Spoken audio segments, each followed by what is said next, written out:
Alright, I cut out the middle leg seam and I just cut it off because that's way easier than unstitching. For the side though, I'm going to look right here.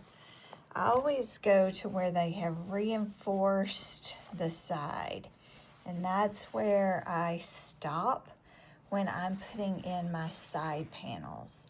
So what I'm gonna do is I'm gonna measure to here and then flip my jean inside out and measure so I know where to unstitch. Okay, it was just about 13 inches, so I went ahead and did 13 because that just makes it easier.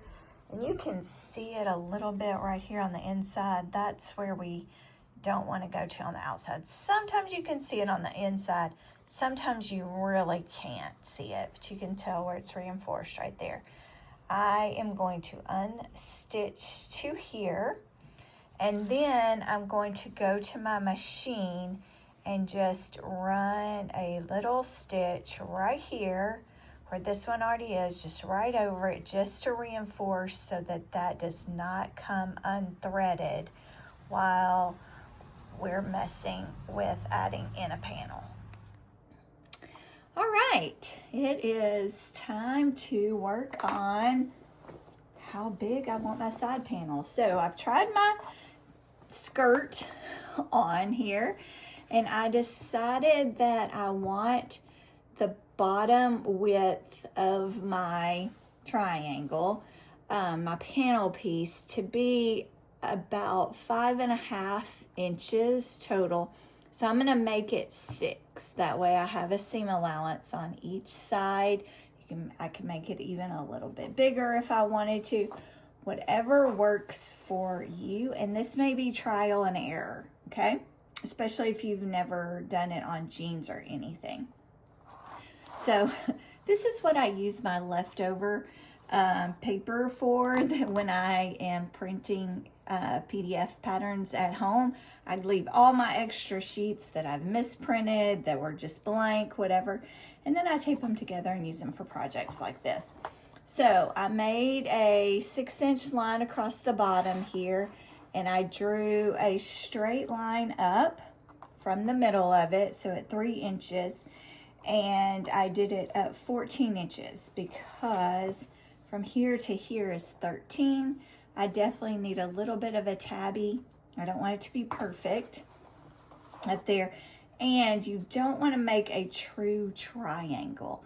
You can't stitch that in. It needs to have like some kind of little tab on the top. Now this is where you can get creative. You can make it a straight line that wings out. You can make it a little bit of a curve, whatever you want to do, okay? This is personal. The reason that I made this straight line is because there's no way I can draw 2 equal lines on the side. So when I get this one drawn as to however I like it, I'm going to cut it, fold my paper in half, and then match it on the other side so that I have an equal triangle, okay? All right, the fabric I'm going to be using for my side panels is a quilted, probably a king pillow sham. I've cut off the lining here, and this one was actually had a binding around it, and I undid that because I'm going to reuse that binding around the bottom of my skirt. I'm just gonna play with my pattern here.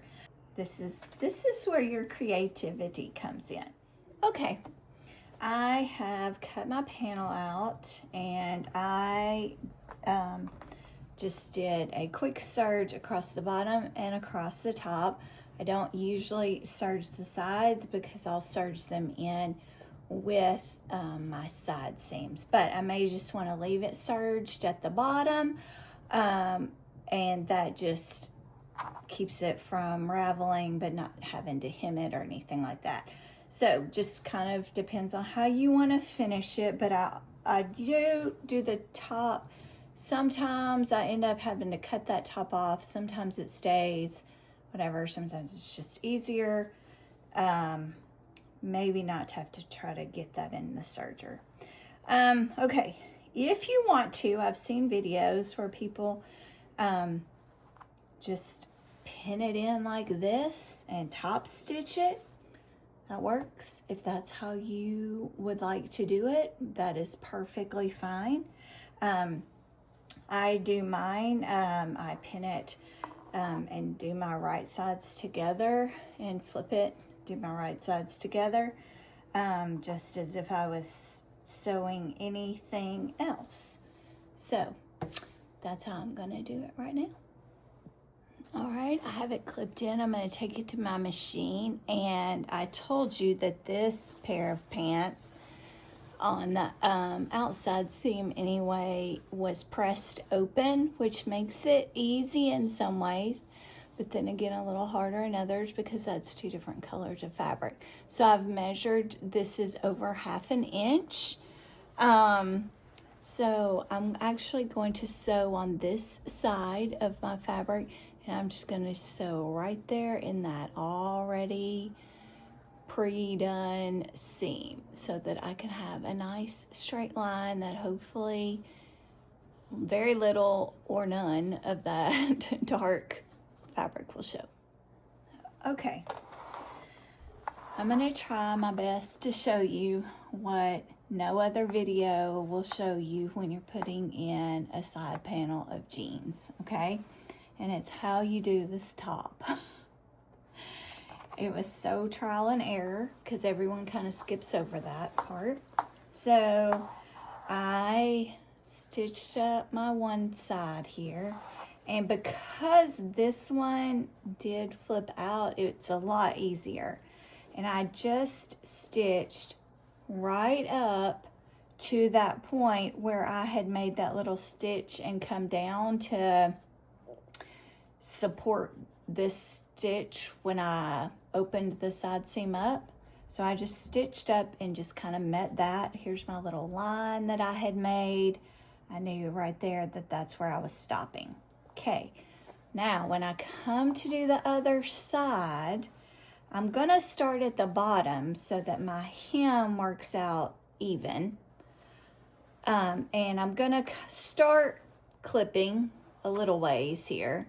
But then I'm gonna stop, and I got to, you cannot match up this edge all the way. It doesn't work, okay? So you've got to then just kind of make it work here. Take your other, here's where it is stitched right there. I'm gonna take it, kind of lay my seam flat and put my fabric right there, and I'm gonna pin it, okay? Then I'm just going to work it flat, make sure it's flat up underneath, and work my way down to where I can start matching up my side as absolute as best I can, okay? So there's going to be some little overhang, okay? That's going to be the best way to do it. I can try to stretch a little bit more because the sooner I can match it over here, the better. But there will always be this little part hanging out. If you are trying to get that correct, it won't work, okay? Or I haven't figured out a way to do it. So what I'm going to do is just try my best to find that little place again where I where I had made my little stitch, and kind of start there and hope for the best that I get that top and all the way up. I may have to come back, do it a little bit more because you don't want a hole there. All right, so you're just going to try your best to work your needle in and get started, and then follow your little stitch line again, or whatever you want your seam allowance to be, okay? All right, my sides are in. Now it's time to do the front and the back. You need to stop and think about your front and your back. I had to, I've got it pinned in here because I tried it on. Okay, so you are going to unstitch to just about where it starts being straight instead of being curved that goes between your legs, okay, to make it pants. You can do the flap over thing if you want to, stitch it down. I personally don't love that look, so I am doing it to where it's about straight, and then I've just got it turned under here, and I can either cut this off, making sure I'm kind of cutting off the same amount, or I can do it like this, turn under my seam allowance, and I can top stitch it, whichever one works for you. I ended up folding this down, pinning it, trying it on just to make sure my V is big enough. I could walk in it. It's not too tight. So you definitely want to do that. There's so much trying on when you're making clothes. Then you're gonna flip over to the back side and you're gonna do the same thing. Unstitch that little curvy part that would go up between your legs to where it's about at the straight mark or right at the straight mark. And then same thing, I'm gonna kind of make a triangle here. So I'm going to need to cut off this extra fabric all the way down. Now you will notice that the back V is wider at the bottom than your sides or your front was. So make sure you don't get ahead of yourself and cut your panel before you have measured to see how wide you need to make it. I decided to come over to my ironing board and create a crease for my seam allowance. I decided that would be the easiest thing. I've used my little handy ironing tool. I'll link that in the description.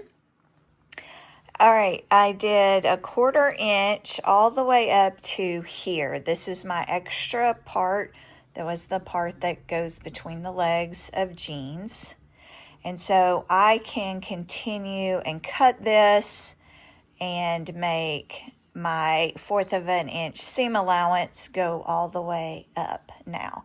But before I do that, I do want to flip it over and make sure it looks pretty under there, that my V looks nice.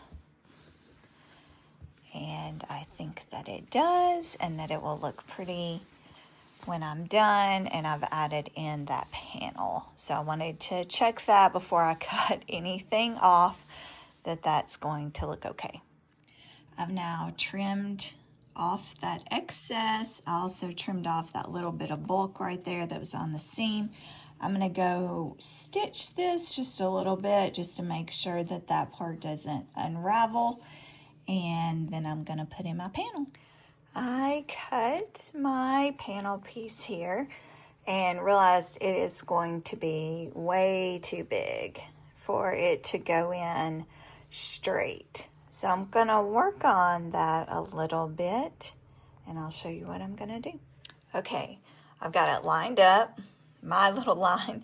This is probably why you don't wanna do a line across, but make sure my line is even, not all cattywampus. Would be easier to use a solid, but there you go, is what it is. Lines up here at the bottom, and I've made a nice little triangle at the top. I've pinned it, and I've got it pinned at my 1/4 inch fold there that I made on the ironing board. Okay, now I'm going to come over here on the back side, and you can see how much extra I did. I just did it way too big. And I'm going to draw a little line. I'm going to cut, and I'm going to cut off the excess, but so that I still can match up my seam allowances here. And I do want to be careful because I do still want some extra at the top here to kind of mess with. I don't want to get it too short, because then I'll have a hole. All right, I marked it, and now I'm going to cut it and pin it back in. All right, one side is already stitched in. Now I'm doing the other side, and if you'll see, my little triangle where I cut extra is hanging out over there. I'm hoping I'm gonna catch it. I'm starting right here at the top where my other stitch ended, and then I'm gonna come down. All right, I've pressed it, I've tried it on, and I am happy with how that turned out. There's always gonna be some kind of little imperfection, whatever. It's fine. It is what it is. You're adding something to a seam that's already there. So don't get too tied up in it being 100% perfect. It's not gonna be.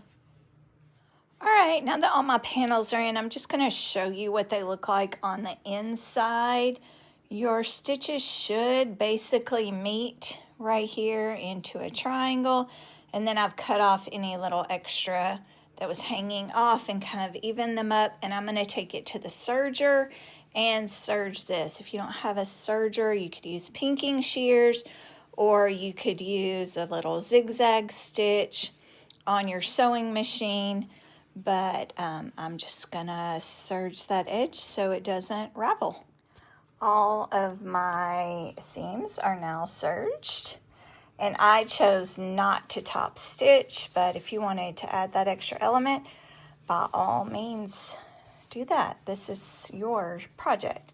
Okay, I did serge all of these ends so that the quilted panels would not ravel. I could serge all the way around it for a finished look. I could just leave it like this. I am choosing this time to take off the binding that was on my pillow sham, and I'm going to reuse it, and I'm going to put a binding all the way around the bottom. All right, I have clipped on my binding, my bias tape. This is single fold bias tape. I started on a side because sometimes this can look a little bit lumpy when you meet them, especially if you're just starting out, and I didn't want that to be in the back or the front or whatever. It can be just kind of hidden on the side here. I have folded it over so that there will be no raw edge showing, and I'm going to start right here, and I'm going to sew right in that line. Okay, my binding is done and looks pretty good. I did have to cut my jean seam allowance so that I could flip it over and still fold it along there, and then I did my very best to stitch it kind of right at the edge, but I didn't quite get it all even, and that's okay. Nobody's gonna notice. All right, it's all done. So cute. I am extremely pleased with it. Super cute little binding, just add something at the bottom. Love it.